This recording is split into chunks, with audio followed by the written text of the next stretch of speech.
right, we'll hit that start recording. And for the recording, this is Sandy Reese. Welcome, you guys. I'm really excited that you're here, that you have carved out time out of your day to come spend with me. We're going to be talking today about secrets of success in the small shop and what that means. I know that lots of you work in small shop fundraising. I've done it myself. I've been the absolute only person in my organization raising money. I've been in the two-person organization where it was me raising money and doing a lot of administrative stuff and one other person and then a whole bunch of volunteers. So I get it. If you're in a shop like that, boy, I feel you. I understand what that's like. I understand the unique challenges of raising money when you wear a lot of different hats. Everything from, hey, take the trash out and the recycling. I literally was the person who hauled off the recycling a couple of times. That was exciting. And had to work in grant deadlines and appeals and newsletters and donor visits and all that stuff in and amongst that. And what I know, because I work with a lot of organizations who are in that small shop space, is that it can be hard. Let's just be honest, it can be hard. And I don't want it to be hard for you. So the whole point of today's webinar is for me to give you some ideas and some insight into how to be more productive when you are in a small shop situation. So that's where we're going today. If you're looking for ideas on how to get the right things done during the day so that you can raise more money, you're in the right place. All right, and you're in the right place if you've got a really big vision for your organization and you need to raise more money to grow the programs. That's usually the situation we're in small shop. We got a lot of things we want to do. We need more money to make it all happen. If you would like to hire additional staff, or for some of you, even pay yourself. So I'm just curious, how many of you are in that situation? If you'll just type in and say me in the chat box, you're a founder, you've gotten your organization going, you would love to pay yourself. Who is in that situation? All right, so several of you would love to be able to pay yourself. Okay, you're in the right spot. And you would love fundraising to be easier. I bet every single one of you would raise your hand on this and say, yes, me, I would love for it all just to be easier. Well, hopefully by the time we get done today, you're going to at least have some ideas about how you can begin to make that a possibility, how you can begin to manage all the balls that you're juggling and just flat raise more money with the things that you're doing during the day. You know, the truth is we all have only so many hours during the day that we can work. It would be lovely, and I'd say all the time, like, I wish I could hit the pause button for about 2 weeks. There's a lot of stuff I'd like to catch up on, and I bet you're the same way, and it doesn't work that way. We all have limited time, and honestly, I think time is a more precious resource than money sometimes. It certainly feels that way for me. All right, before we jump too far in, I want to do a quick introduction because I think some of you may be new, excuse me, new to the world of Sandy Reese and Get Fully Funded. So what is all this about? I'm a fundraising coach. I've been doing this since the late 90s, so pretty close to 20 years at this point, raising money for nonprofit organizations, for 501c3s that provide a lot of basic needs. Think social service, think basic needs, think housing, food, after-school care, domestic violence, and a lot of animal welfare groups. Many of you, I recognize your name because you're either in one of our programs now or you've been in one of our programs or we've met you at a conference, and I love that. I love recognizing your name. So I've been doing this for a while. I love it. I'm a complete fundraising nerd, as you're going to find out really soon. I'm a trainer. I love teaching people shortcuts. I love showing people how to do things in ways that make a lot of sense, almost like hacks. You know, maybe you've seen those online on Facebook or something, those life hacks. Well, I like fundraising hacks, how you can get more bang for the buck out of the things you're doing. But here's what I want you to know. I know that it's easy to come to a webinar like this and think, oh man, well, that's easy for you.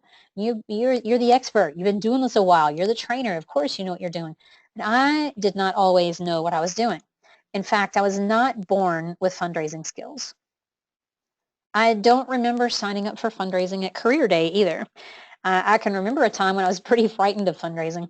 I learned an awful lot of it at actually my second job in nonprofit, and that was at the local food bank. I jumped into nonprofit from a corporate marketing background, and to me, it was all the same. It's marketing. We're just not necessarily selling a thing. We don't have a widget or a service. We're selling a warm fuzzy. We're helping people feel good about participating with our organization so that it can change lives.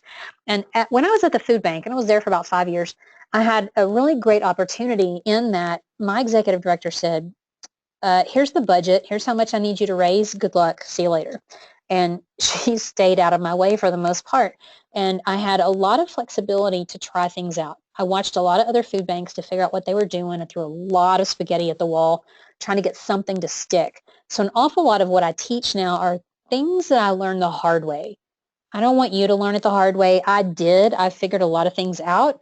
Actually went from raising about $250,000, $300,000 the first year to 1.1 million by the time I was done in 5 years, which was a pretty big jump. We grew the donor base from about 1,200 people to about 8,500 people, which another big jump. And we significantly increased the amount of services that we were delivering, which also is very cool.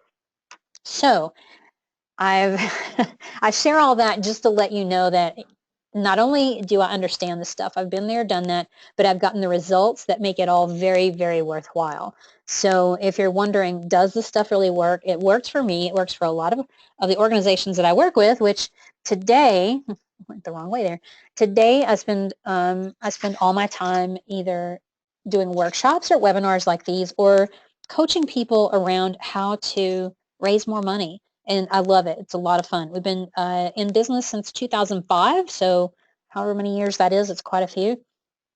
And we've served thousands of people at this point through different kinds of trainings and so forth. So just to let you know, this stuff is proven. This is not anything that I'm just making up off the top of my head. Now, let's jump into the content. What creates success in the small shop? Now, if you've got a pen or a pencil close by, I want you to grab it and make a note real quick. What does success look like for you? How do you define success? Just jot that down for me real quick. What does success look like?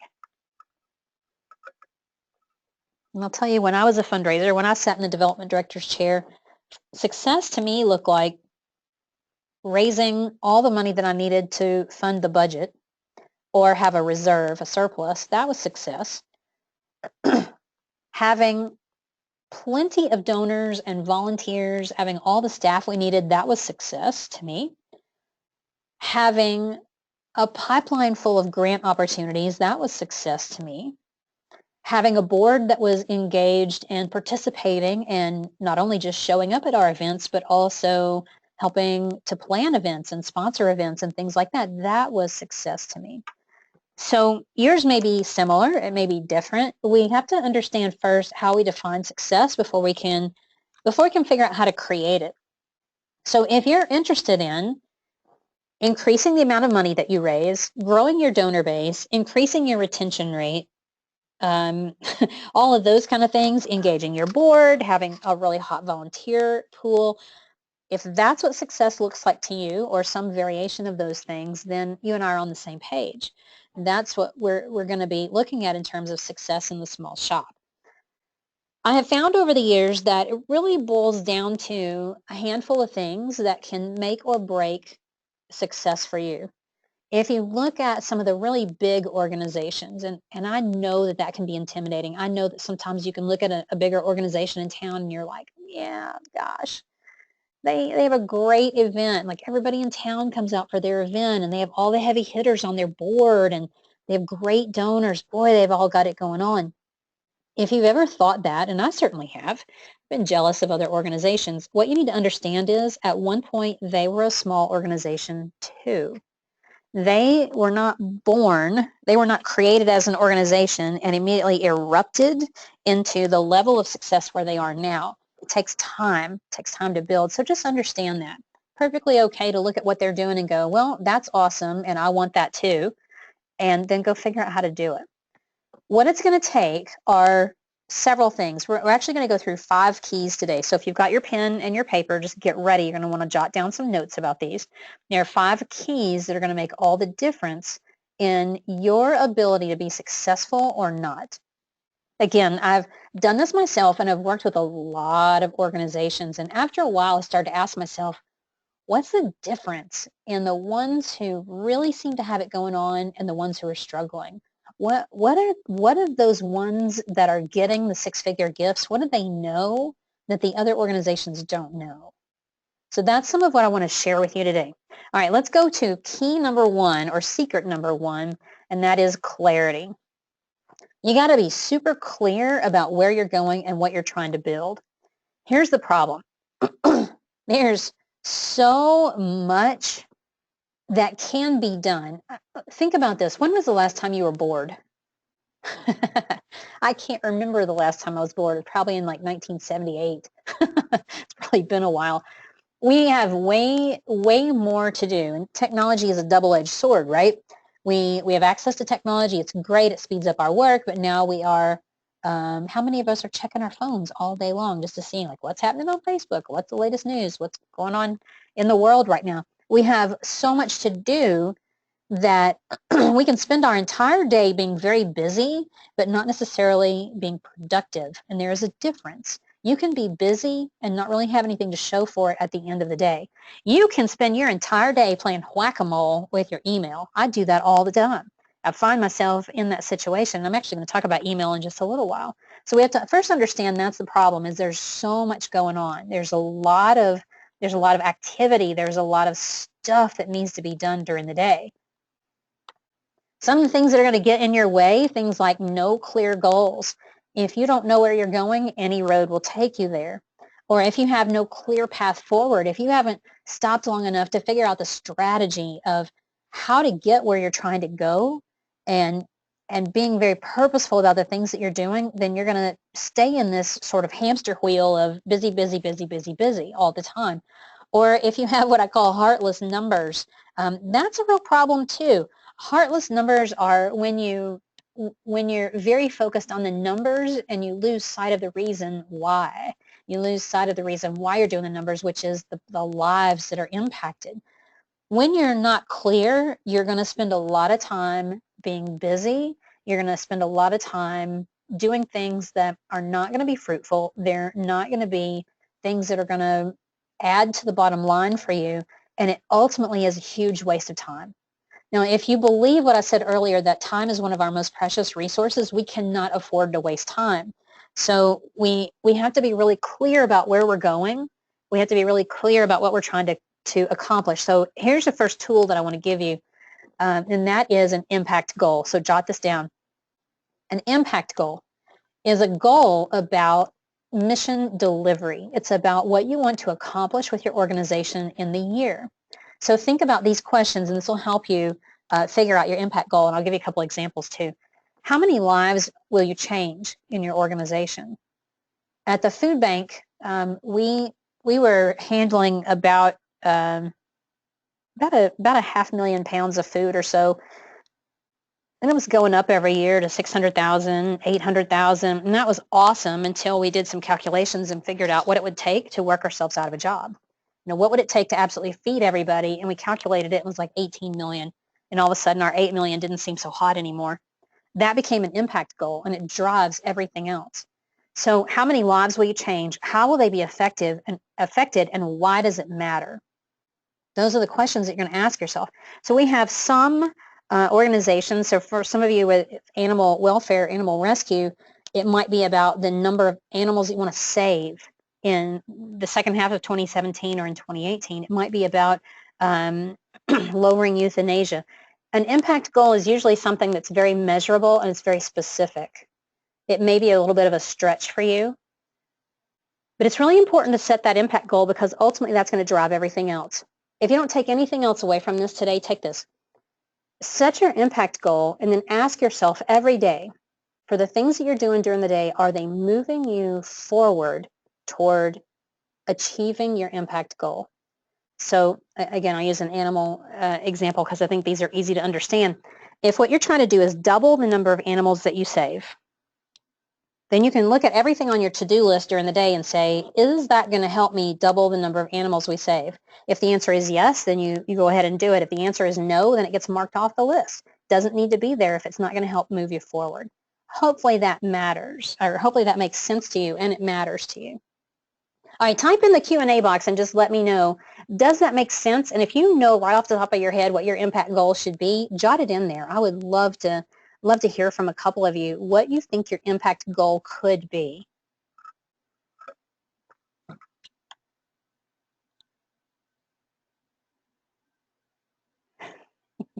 Okay, great. Leah's saying yes, it's making sense.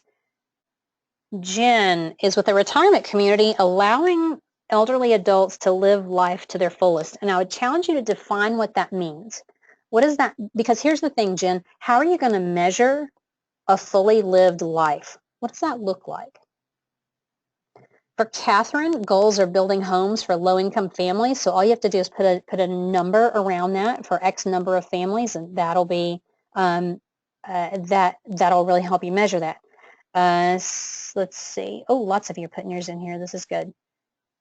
Sarah, providing scholarships to 1,000 Liberian students. Perfect. You're right on it. That's excellent.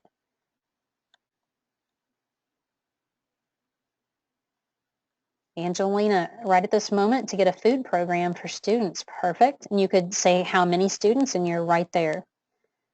Dallas, no child misses school because of a lack of appropriate clothing and shoes. Perfect.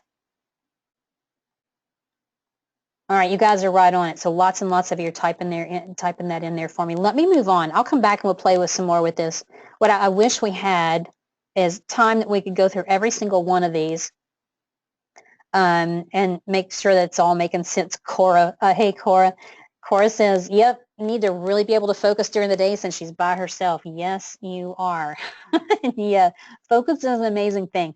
An impact goal will really help you focus. So if you take this one seriously and think about a measurable, specific impact goal, it will help you. Because again, you can measure everything you're doing during the day by it to see, should I even be doing this or not? I guarantee you, every single one of you are doing things you don't need to be doing. All right, let's go to secret number 2, and that is focus. So once we're clear, we have some clarity around what we're trying to achieve during the year. We've set an impact goal. We're starting to be really clear about what we're doing during the day. Then we have to focus. We've got to make sure that we can spend time on the things that need to get done, because the truth is, on your to-do list, you probably have more to do than you can get done during the day. I sure do. Some days it's a game to see how many how many lagging items are there going to be at the end of the day on my to-do list. Can I get them all done, or are there going to be like 6 carryover items to the next day, or 3, or how many? Yeah, it's a game that I play with myself. You've got way too much going on. And here's a couple of things that really are problems for some of you. Is see which one of these fits for you. There is what I call shiny ball syndrome. Shiny ball syndrome basically is where there's always something new out in the world. You know how every time you turn around, there's a new social media platform, there's a new something you have to learn?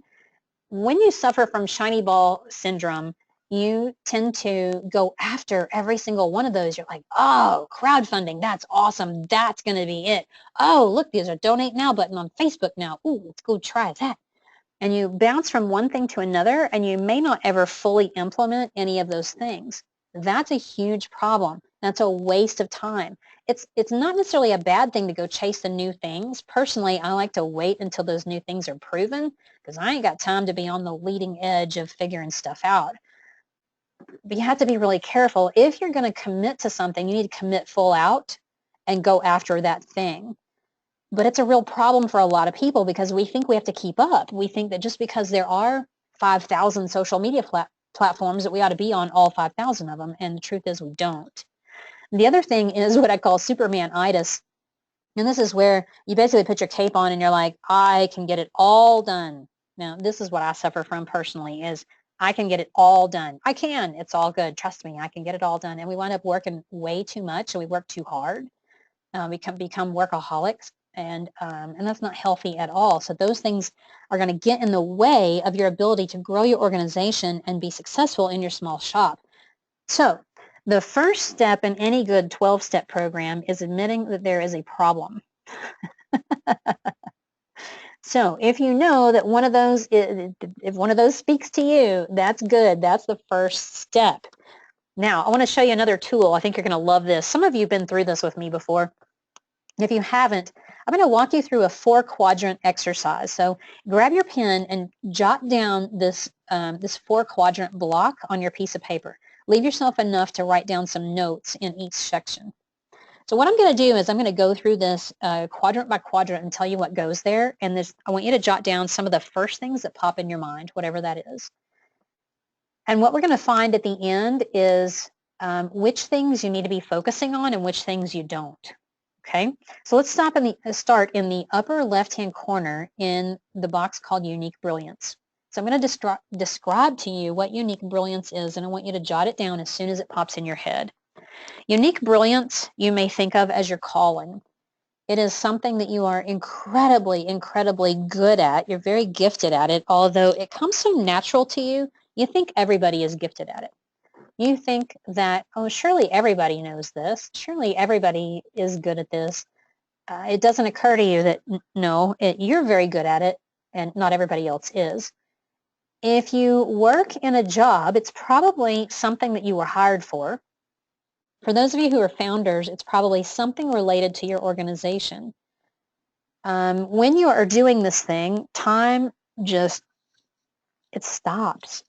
And you love doing it. You can spend hours and hours and hours doing it, and you don't realize those hours have gone by because you're having such a great time. You get into a flow. So what are some examples of your unique brilliance? Writing could be a unique brilliance. Listening is a unique brilliance. Teaching, nurturing, encouraging, speaking, problem solving, figuring out process. Those are all unique brilliance. Yours could be one of those, or it could be anything. It's whatever you know you are really hot at. Cheryl's already said she's pretty sure hers is problem solving. Yep. It should come right to top of mind. If it doesn't, that's okay. If it doesn't pop immediately, that's quite all right. You might want to think about it a little bit. Usually in a situation like this, first thought, best thought. So whatever pops first is probably the right answer. Let's go to the second box, the one in the upper right corner. Oh, a couple of you have let me know what yours is. That's awesome. So Stephanie says organization. Celeste is process. Heidi, PR. She loves promoting things. Cora, organization. Natalie, speaking and convincing others that my cause is worthwhile. Awesome. Lydia, hey, video editing. Karen, hi Karen, writing and communicating. My passion for saving the lives of homeless dogs and cats. Yes. Awesome. All right, let's go to the box in the upper right, excellence. What goes here are things that you are excellent at. These are things that you are really, really good at. Maybe not quite the same as a unique brilliance. It's not something that you're calling, but you're still really good at it. And these are probably things that you got hired for a job for at some point. They may be things that show up really loud and clear. You probably get complimented for these things a lot. You know, maybe if you do a lot of public speaking and you're good at it, people may say, oh, you're so good at that. There are things you don't mind doing. You're quite good at them. So these, again, could be writing, speaking, problem solving, listening, organizational development, being organized, working with staff, supervising staff, being a leader, being a manager, problem solving. It could be any of those kinds of things. Now, I do want to point out something here that sometimes you can be really excellent at something and it's not really anything that you need to be doing. When I was a development director, actually when I was at a food bank, I figured out really fast that I could stuff envelopes faster than anybody else that I knew. When we had letters that were going in the mail, I could fold and stuff those things faster than anybody. I was excellent at that. But was that a great use of my time? Probably not. Probably not a great use of my time. I almost always had volunteers who came in and helped with that. And I hated to not sit there and help them and work with them for at least part of the time. But not a great use of my time. So we have to watch that. Sometimes there are things that we're excellent at that we still might want to let somebody else do. Still may not be exactly the stuff that that we want to do. Okay, a couple of you are saying that the audio is going in and out, so let me just hang on for a minute We'll see if that'll come back. When you can hear me and it's working well again, would you let me know? And just type in. Okay, several of you saying it's back now. Okay, well, we just wore out the audio. Don't know what's going on with that. Thanks for you guys letting me know that. Sometimes our internet connection is just weird, and I think sometimes it's the GoToWebinar. All right, do you have something in your excellence block? You have a couple of things there that you are excellent at. Let's go down to the bottom left where we have competent. Here's where you're going to put things that you can do, but you don't necessarily like doing it. And there's going to probably be some grouching involved. And it could be things like dealing with technology or social media for some of you. It could be things around working with people or accounting. Mandy said accounting. Me too. The first person that I ever hired for my business was an accountant. Julie saying paperwork. Yep. For some of you, it's administration or being organized or keeping up with the details. For some of you, it may be public speaking. Data entry, Amanda says. There's a lot of different things that it could be, but pretty much the way that I measure it is if there's going to be grouching involved, I can do it, but somebody around me is going to suffer. Then it goes in the competence box. All right, now you guys are all psychic. You didn't realize it. What goes in the bottom right? Incompetence. Yep, things you are not good at. You don't need to be doing it. Just somebody else needs to do this from the get-go. You don't need to be doing it. So it could be, again, technology, accounting, whatever it is, you're going to touch it, it's going to break. Yeah. Heidi says filing. Me too, Heidi. You should see the stack of files in my office waiting to be put away. Trish says mail merges. Rosemary, ooh, decision making. Maybe we'll get some help with that. Taxes, yes, accounting, budgeting, all that. All right, you guys are getting this. Okay, now once you fill all four of those blocks out, here's what you do.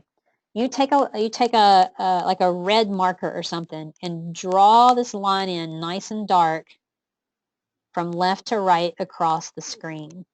Let's see if I can get a, here we go. Right here. So I'm doing it in this yellow highlighter. You draw that line across the screen and then you stop doing everything that's below the line. If it's below the line, give it up. Okay, yep. You need to automate, delegate, or delete everything that's below the line for you. And that's going to free up so much space in your head. It's going to free up your energy because you're not going to look at the stack of filing and go, oh gosh, somebody needs to deal with that. It will change the way you operate. It'll change the game for you. Heidi says she loves me. I just gave you permission to stop doing all that stuff you hate doing. You guys, this is a good thing. So what does that look like if you're in a small shop? Well, it means use your software, use your tools as much as you can so you can automate everything you possibly can. It means getting some help if you need it, getting a volunteer, getting an intern, getting somebody, outsourcing, whatever you have to do so that you can get some of that junk off your plate. Or for some of you, it may mean hiring somebody. It may mean that it's time to hire that out. There may well be things that you just need to stop doing. You just don't need to be doing them in the first place. It's a good idea, but now is just not the right time.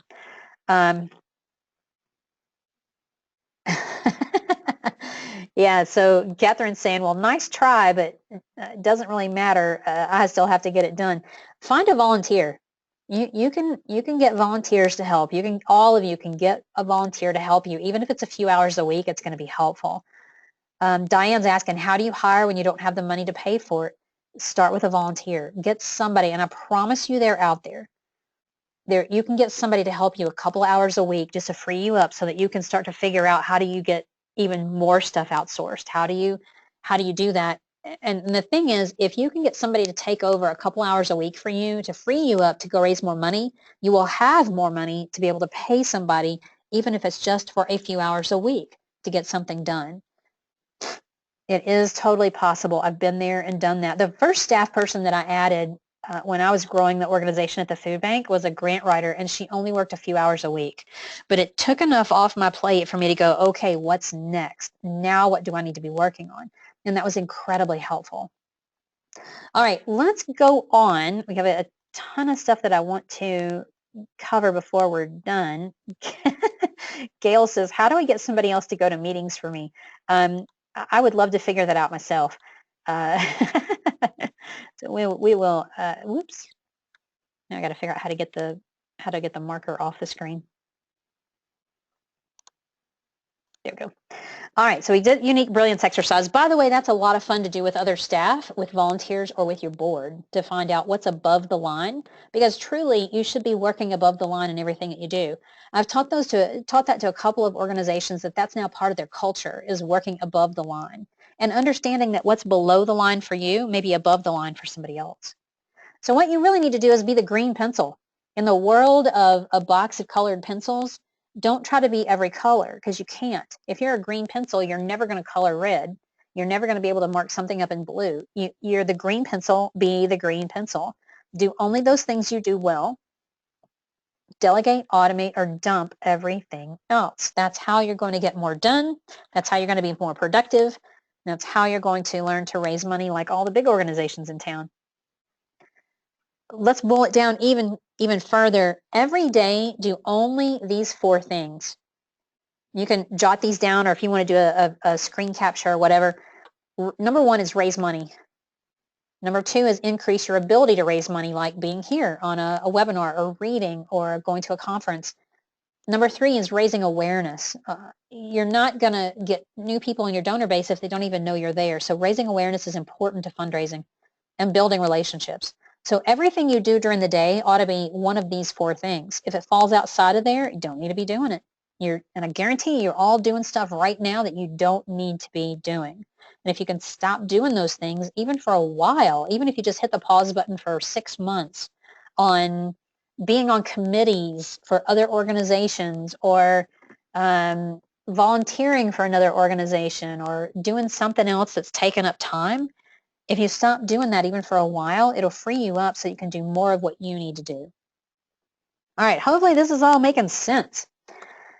Let's go on to secret number 3, and that is about systems. Oh man, well, we could do a whole hour just on systems. Systems will save your life. They make things so easy. The problem is we have more to do than we can get done during the day. We've talked about that already. If we do everything the hard way, if we do it from scratch every time, then everything is going to take forever to get done. And we're not going to be nearly as productive as we can be. So what gets in our way is, number 1, reinventing the wheel.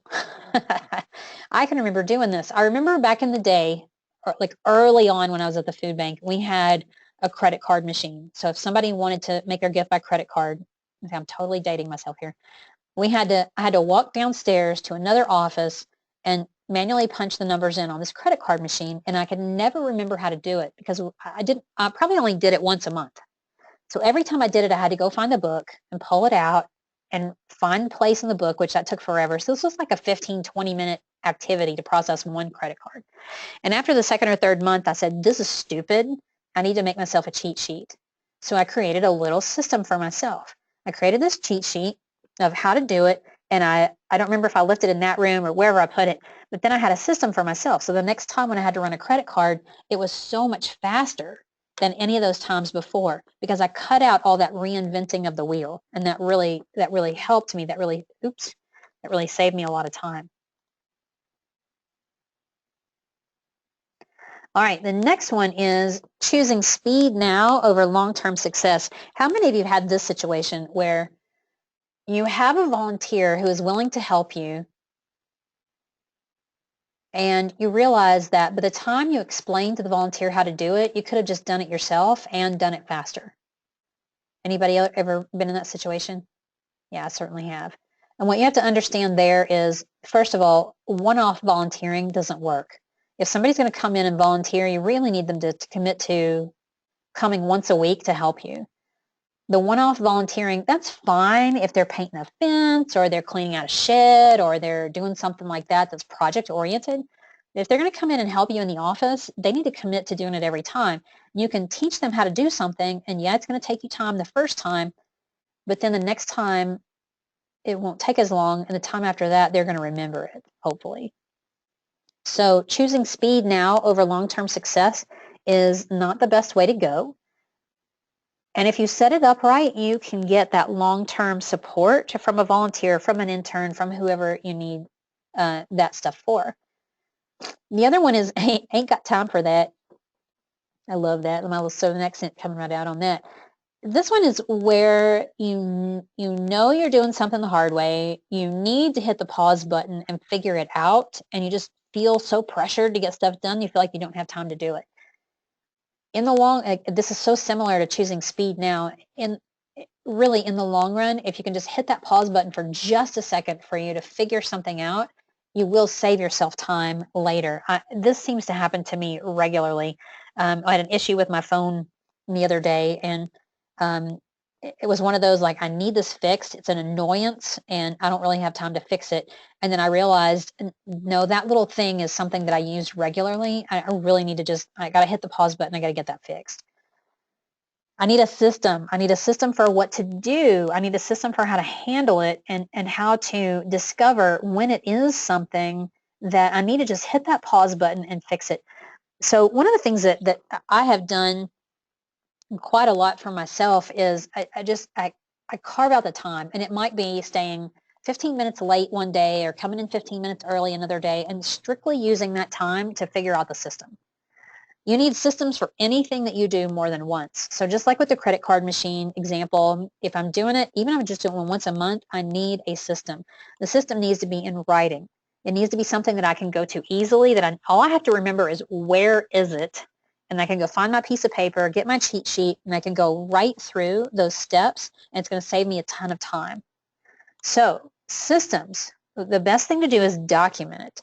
But what you want to do is break it down into individual steps. So it may not be walk to the second floor, process the credit card payment, print the receipt, go back upstairs. That's not nearly detailed enough. So what I need to do is break it down into steps so that I can easily teach this to somebody else if I need to. Really, that's another key of systems is, number one, you're going to figure it out for yourself. So you're going to save yourself time. And then when you need to hand this off, when you need to delegate it to somebody else, it's really easy to do that, because now you can show them your system, you show them what you have written down, and let them go use it. So what you want to do is break it into individual steps. A great way to try this is to document the system for making a peanut butter and jelly sandwich. And this will really show you if your systems are clear or not. If your first step is get 2 pieces of bread, then I will challenge you and say, well, where did the bread come from? Where did you find the bread? How did you open the container that the bread is in? Okay, what are you putting it on? Is it going on a paper towel? Is it going on a plate? What does this look like? Where do I find those? Think about, if you were teaching somebody else how to do this thing, what are all the details you would have to give them? So you want to break it all down into individual steps and write it all down and just keep going. And then once you get the system written, just double check it. Go back through and ask yourself, does this make sense? If I were to teach this to somebody else, are they going to get it? The more things in your office you can systematize, the better. The more things that you can document, the better. The easier it's going to be to bring other people in, the easier it's going to be productive. And honestly, you're going to save yourself a lot of time in the long run. So systematize, create those systems. Again, we could do a whole afternoon just on systems, but I want to give you enough to get started on this. All right, secret number 4 of success in the small shop is to work smart, not hard. I know all of you work really hard, and that's super easy to do. What we need to do is work a little bit smarter, not harder. Now, how many of you can relate to this cartoon? If I had to use one word to describe our strategy, it's complicated. It's complicated. Does stuff have to be complicated to be effective? No. Simplest is best. The simpler you can keep things, the better. So, as you're thinking about strategy, as you're thinking about, do we write grants? Do we do a letter? Should we do an event? Should we be doing monthly giving? All these kind of things. Here's what I want you to keep in mind. And I don't want to get into all of that today. I want to keep this pretty high level. But I want you to keep in mind that you want those to be as effective and productive as they possibly can be for you. So what's going to get in your way is copycat. In other words, looking at what other organizations are doing and trying to copy that. You see this all the time. You'll have some really well-meaning board member who will pop up and go, oh, the Boys and Girls Club just did a golf tournament. It was great. They raised a lot of money. We need to do that too. You guys have all heard that, right? You don't want to copycat something just because somebody else is doing it. You want to do it because it's going to make sense for your organization. The other one is you want to make sure that whatever you're doing is leveraging your strengths.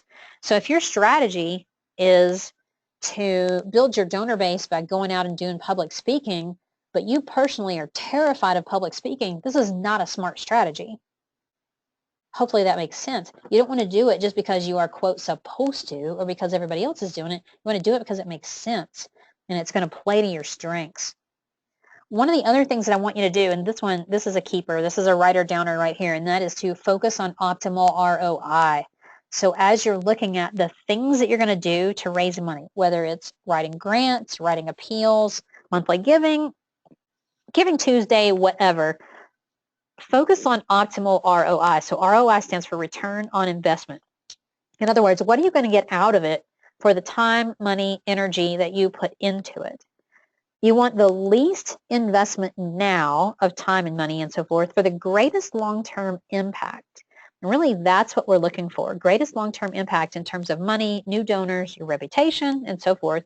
And you want these things to play to your personal and organizational strengths. So as you're choosing what you're going to do, the strategies that you're going to use, you're putting your fundraising plan together, you want to really focus on optimal ROI.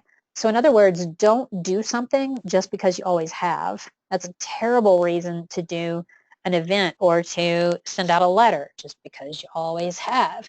You want to do things because they make sense for your organization and it's going to move you forward towards your impact goal.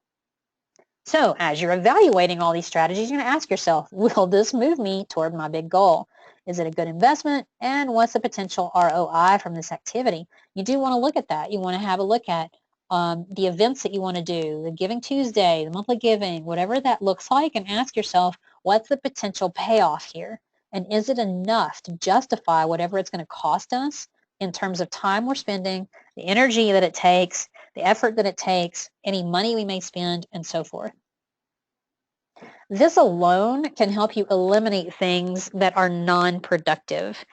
I can remember many times over the years when I have evaluated activities and said, this doesn't make sense for us to do this anymore. I remember when I was at the food bank, we had this 5K that we did. It was a really cool 5K. It ended at the local Outback restaurant, Outback Steakhouse. The guy that owned the Outback was on our board. And so everybody who ran in the race got an Outback dinner. And he did it out in the parking lot. It was steak and chicken and salad and blooming onions and all that. It was very cool. But in evaluating this event, I realized that it just wasn't worth what we were putting into it. And so I sat down with him and said, we are spending 6 months planning this, plus we're spending probably $2,500 by the time we're paying for T-shirts and paying for this and paying for that and the other thing, and we're not making a lot of money. I think we might have been making $2,500 or something on it. And he looked at me and he said, that's about what we spend. How about I write you a check for $2,500 and we call it a day? And we just be done. And I said, done.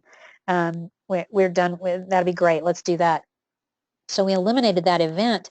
And what happened then, because that was not a highly productive event, and it wasn't an audience that we necessarily needed to reach because we had some other things that were going on that we were able to reach that same audience, we cut a lot of time out that we were able to then spend on things that were way more effective and get a lot more ROI out of those activities, which was, it was just such a better use of our time.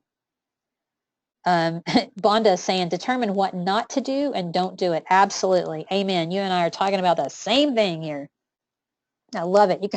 We are all cut from the same cloth here. I love that. Secret number 5 of organizations that rise up and grow into big organizations is that their leader is charming. So let's talk about donor charm school here for a minute. I know some of you may be going now, what? Uh-oh, I'm seeing that I have lost my audio connection. Let me just hang on for a second. If you can hear me, would you let me know? I'm so sorry about the audio.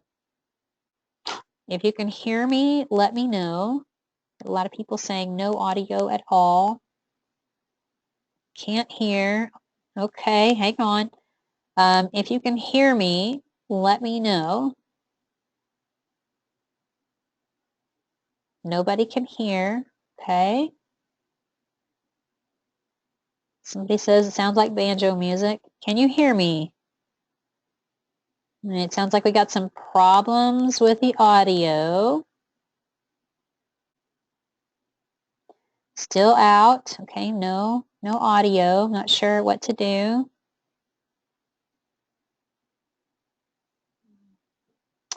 Can you hear me yet? Is anybody able to hear yet? Audio is gone. Make sure I've not muted myself or anything dumb.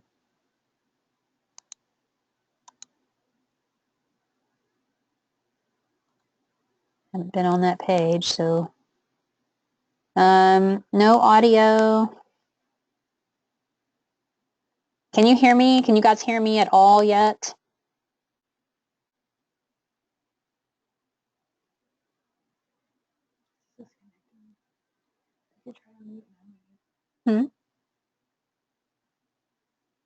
Where's my mute? Here? Nope. Okay, test. Anything. Can anybody hear me? Still nothing. Okay. And now they're starting to leave. Okay. Select that.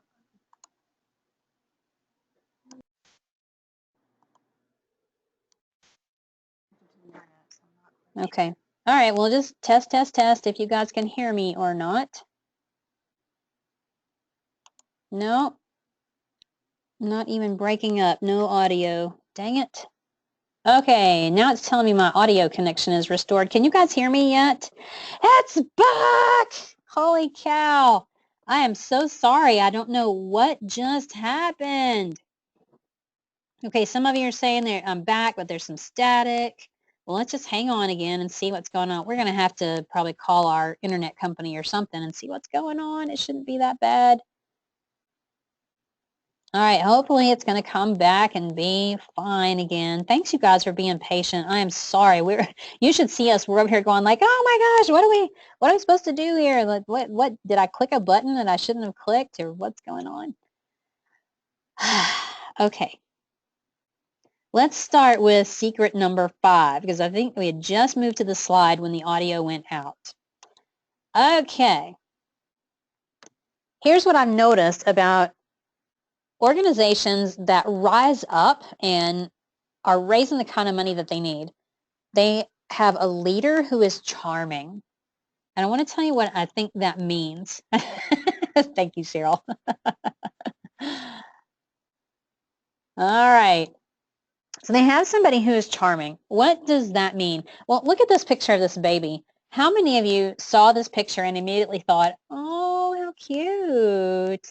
Don't we all love babies and puppies and things like that, right? We see them and we're like, oh man, that's awesome. I have a couple of organizations that I've worked with that their leaders are just flat charming. And what that looks like to me is that everybody in town knows who they are.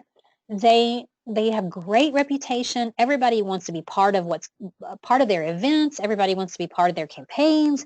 Everybody wants to support them because they not only do they do great work, but their leaders, they're like Tom Sawyer. They just make everything look fun. They make it fun for people to participate. They make it fun for people for them to get involved in what's going on. So they're gosh, I'm kind of running out of words. They're very interested in other people. They're very selfless. They're very caring. They're very compassionate. And I know you guys are all this way too, but I want to just really pull this forward. Because the problem is there's too many people around you that irritate you, right? If you're in this situation where you basically tolerate donors or board members or volunteers, that's a huge problem.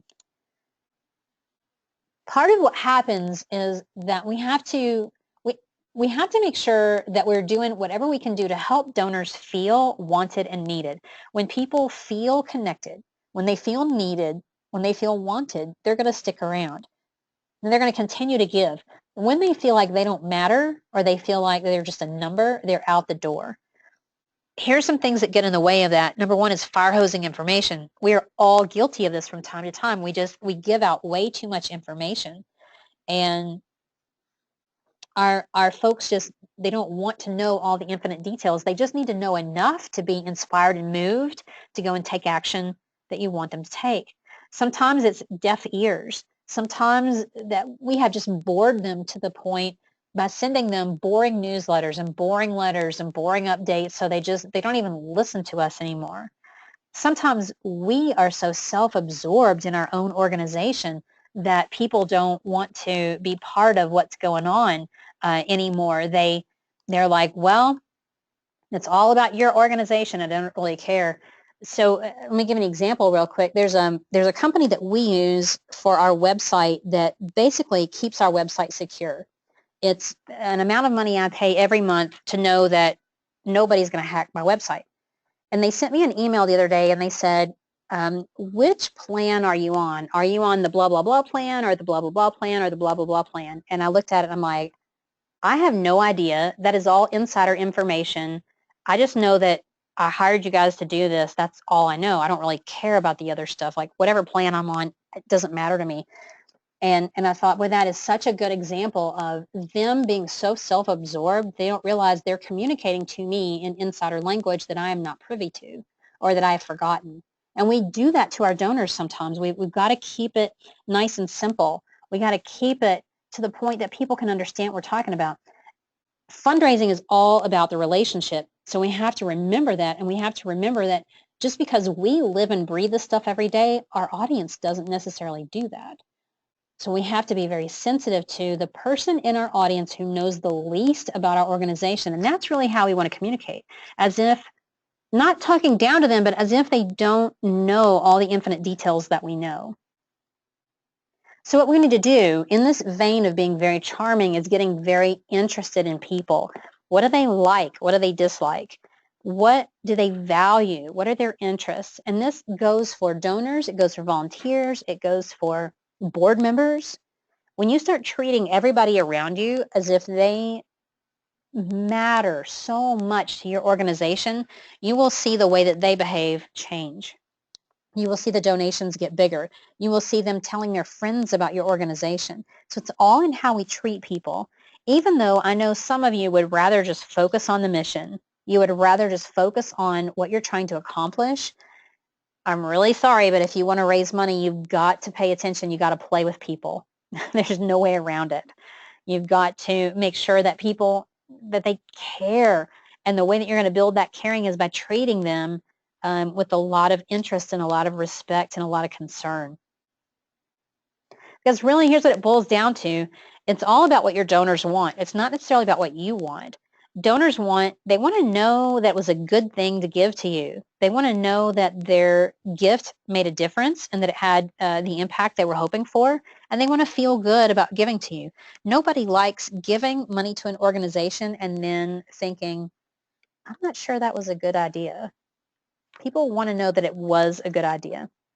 All right, so earlier I mentioned 5 secrets. I actually have a 6th one in here. So think of this as a bonus, and that is you need to have a written plan. Guarantee you that nobody is going to build a huge organization without a plan. It just doesn't happen. So you got to have some kind of a plan. The problem is all these things we've talked about today, the lack of clarity and lack of focus and no systems, all these things are going to create a little bit of chaos in your office. And when there is chaos, a plan will help calm that chaos. Without a plan, you're going to look like this girl in this picture with sticky notes all over her. So even if you think you have no time, even if you don't know where to start or you have no support, you need to get a plan put together. And we have all kinds of tools we can help you with that here at Get Fully Funded. But what I want you to do is, if nothing else, I want you to start getting some of the stuff out of your head and onto paper so that you're doing things because you wanted to. You're being proactive, not reactive. You also want to get you out of the excuse zone. Put yourself in a no excuses zone so that you are working on the things you need to work on. You're moving everything forward. I want to show you a template, a little bit of a template that will help you get started if you're not sure of where else you want to go. And then I want to make you aware of a resource, and then we're going to wrap up. So I'm going to move fast in the next 5 minutes or so. All right, this is called my 110-1000 rule. And it's a way for you to think about fundraising planning if you don't have anything else in place. I'm going to start with one signature event. What that means is it is the kind of event that everybody in town knows it's your event. They look forward to it, and they talk about it for days, if not weeks afterward. It's probably in alignment with your organization. So, for example, when I was at the food bank, we had a big food event. We had there actually was a tasting event, and then we switched it to a sit-down dinner, and that made a lot of sense. I've seen Habitat for Humanity do playhouse auctions where they have people build these children's playhouses and they auction them off, and that isn't very much in alignment with their mission. What you need to do here is get off the special event hamster wheel. You do not need to be doing event after event after event. It's exhausting, and it's ultimately going to dilute your impact in the community in terms of fundraising. So one event, do it well, and then move on. Go after 10 grants. Why 10? Well, we normally can find and get a good list of grant opportunities for any organization. We have a grant writer here on staff. Her name is Susan. She's awesome. We normally can find 10 really hot grant opportunities. My point here is don't leave grant money on the table. Go after whatever you can get. Keep that grant pipeline full. If you're a writer, if you can write persuasively at all, you can get grants. Now, you may have to find just the right ones, and that is absolutely possible. That's very doable to do. So go after all the grant money you can get. Don't leave it on the table.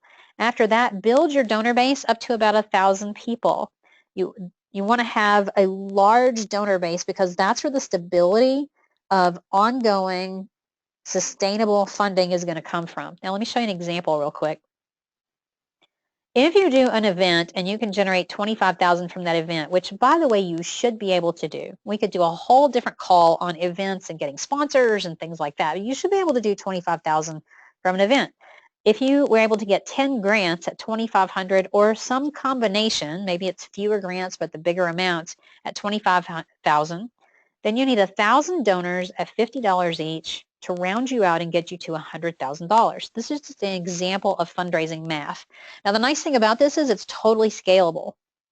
So if you already have $100,000 revenue for your organization and you would like to, then you can scale this up. Maybe your event goes to $50,000 and your grant goes up, your grant amount goes up, and then you look at maybe getting a couple of donations from your donors each year. So not just one donation of $50, but 2 donations of $50.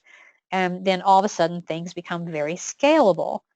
That's how you can start to figure this out. And actually doing the math to figure out strategies is kind of fun to start with how much you need to raise and then back into what can you do with your event, how much do you think you can do with grants, and then you look at the rest of it and go, well, that's all got to come from individuals, so how are we going to do that?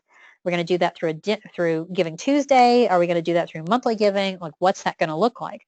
And that's a way to figure out how to start moving in the direction that you want to go. Otherwise, what you're doing is waiting for money to show up and then going, well, that's what we have to spend here. So that's what we can do this year. All right, now what? I've shown you some secrets to success in the small shop and got you thinking about things a little differently, hopefully. We've looked at the importance of clarity, importance of focus and systems. We've talked about a lot of different things. Now what you need to do is set some specific goals about what you'd like to do next.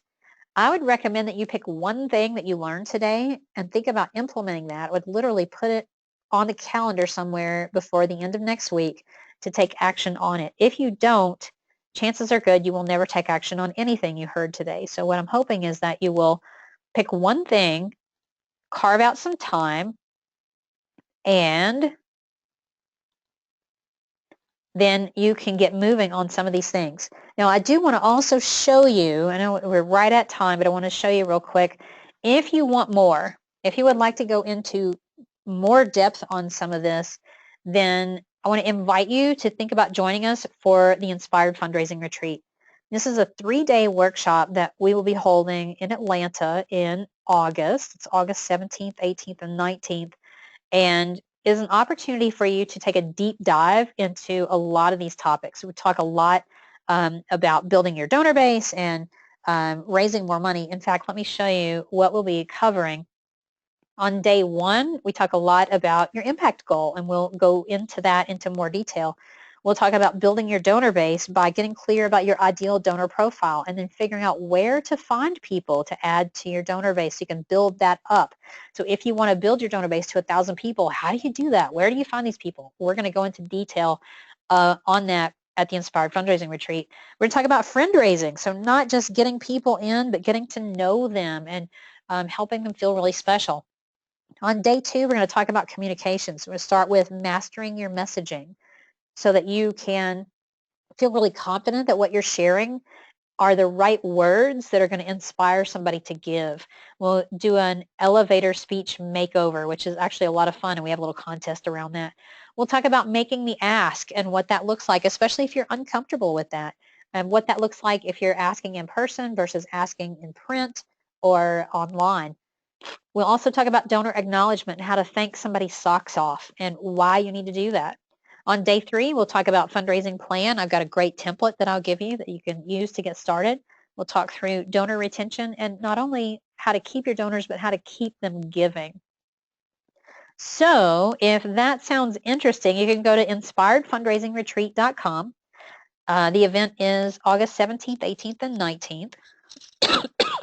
And right now, you can use this coupon code to save $100 off of the regular ticket price.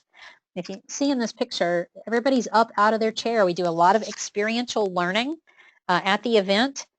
So if it's something that you're interested in, go to the website, go to inspiredfundraisingretreat.com, check it out. You've got a week to decide and use this coupon code. The code is SAVE100, and it'll save you $100 off the ticket price. It is a cool event, if I do say so myself. We had a lot of fun last year. We've had a lot of people who've just done some amazing things since then, and I would love for you to come and join us. All right, I'm going to stick around for just a couple of minutes. Somebody was asking about Q&A, so if you have a question, if there's something about content from today that you would like answered, then go ahead and type that in the Q&A box. I'm going to be able to stick around for just a few minutes. Excuse me just for a minute while I blow my nose. See if I can fix.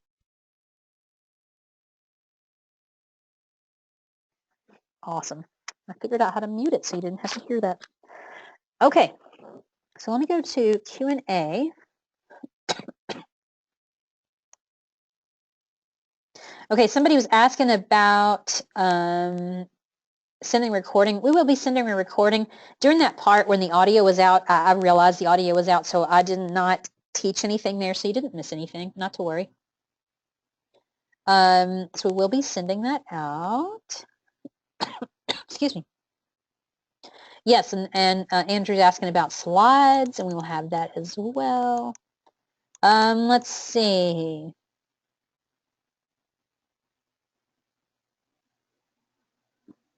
Rosemary is looking for a comprehensive grant management system, also a system that stores grant application info centrally, etc. Does anybody have any suggestions?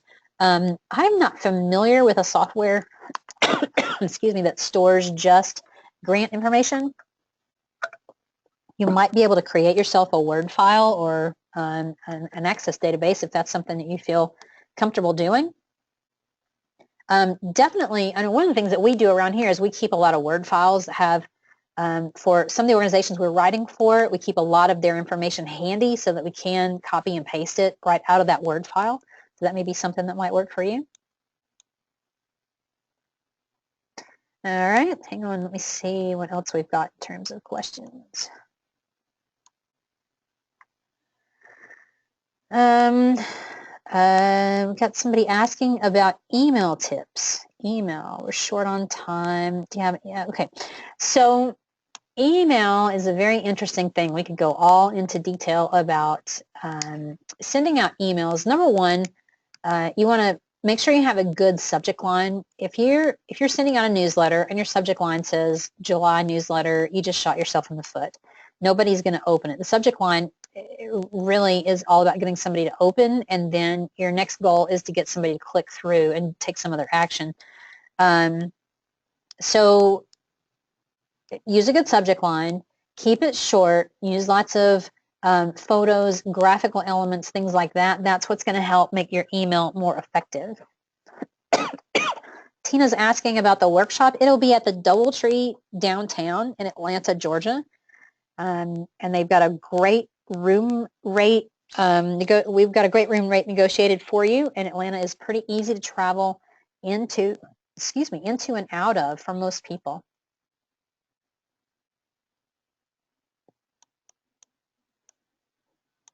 Hang on, let me check just one more second here. Oh, Donna's got a good question. What do you do when everybody in town thinks you don't need to fundraise because you have endowments? That's when you've got to really tell your story and talk about the lives that you're impacting and why you need somebody's help. So you've got to really describe the need, and you've got to create a sense of urgency. Otherwise, people may not see any reason to give at all, and that's frustrating. Stephanie says she has a do-nothing president. Small ideas for brief messages. It's all up to you. I'm very sorry about that. That's frustrating when you work with somebody that doesn't see the value in doing some of those things. Here's my best suggestion to you, Stephanie, on that, and that is if there is somebody else in town that your president sees as a peer, and that person, that person is engaged in the fundraising process, point that out to them. That may be super helpful. For somebody who was asking, I think it was Rosemary, about the grants, Mandy Pierce said there are some, and she has a free one that you can use on her free stuff tab. Mandy's website is fundingforgood.org. Fundingforgood.org. You may want to check that out. And Mandy says she has one. I'm not surprised because Mandy's a fantastic grant writer. Let me answer just a couple more, and I may not get to everything today. If I don't, you're welcome to email me. All right, let's see if I can get right back to this. Andrew was suggesting subject lines. What was that? Subjectline.com. It'll rate your subject line for free. That's a cool resource. Thank you. Andrew also asking, what's the best way to rebuild your donor base after having no development program for about 10 years? Started with direct mail, but other ideas.